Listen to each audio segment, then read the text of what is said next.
Train में डरावना भूत। यह एक अंधेरी और तूफानी रात थी और परी अपनी बीमार दादी से मिलने के लिए ट्रेन में अकेली यात्रा कर रही थी।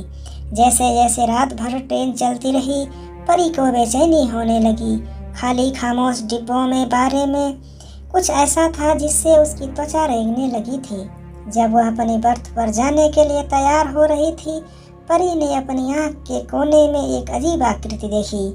यह टोपी के साथ एक लंबी काली आकृति थी जिसने चेहरे ढक दिया था। ऐसा लग रहा था कि यह आकृति ट्रेन के गलियारे से नीचे चल रही है, परी के डिब्बे के करीब और करीब जा रही है।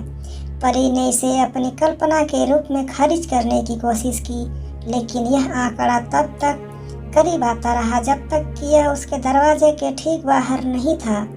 अचानक दरवाजा चरमराते हुए खुला और आकृति अंदर चली गई। जैसे ही आकृति उसके पास आई, परी आतंक में जम गई। इसके अपनी टोपी उठाई, एक चेहरा प्रकट किया जो क्रोध और द्वेष से मुड़ा हुआ था। उसकी आंखें खोखली और काली थीं और उसके होंठ एक खर्राटे में मुड़े हुए थे। जब परी ने सोचा कि यह सब खत्म हो गया है, तो आकृति अचानक पतली हवा में गायब हो गई। वह डर के मारे कांपती हुई डिब्बे में अकेली रह गई थी। अगली सुबह परी अपनी दादी के घर पहुंची। अभी भी ट्रेन में अपने मुठभेड़ में हिल गई थी। उसने अपनी दादी को भयानक घटना सुनाई। उन्होंने ध्यान से सुनी। जब परी ने अपनी बात समाप्त की तो दादी माँ के भाव गंभीर हो गए। वह एक धूल भरे पुराने फोटो एल्बम के लिए पहुंची और उसे परिवार के पूर्वजों की तस्वीर से भरे एक पृष्ठ पर खोल दिया। जैसा कि परी ने एल्बम के माध्यम से देखा, उसे एक ऐसी तस्वीर मिली जो ट्रेन में उसके सामने आई आकृति के समान ही अजीब लग रहा था। उसकी दादी ने समझाया कि तस्वीर में जो व्यक्ति है उसके परदादा हैं। उसी ट्रेन में उनकी दुखद मृत्यु हो गई थी। किंवदंती यह भी ट्रेन में उसकी भूत अभी भी ट्रेन को प्रेतबाधित करता था। जिसने भी अपने रास्ते को पार करने की हिम्मत की, उससे बदला लेने की कोशिश की। परी कांप उठी जब उसे महसूस किया कि वह अपनी दादी के पूर्वजों की तामसिक भावना के साथ आमने सामने आ गई थी। उस दिन के बाद में कभी ट्रेन में अकेले यात्रा नहीं की।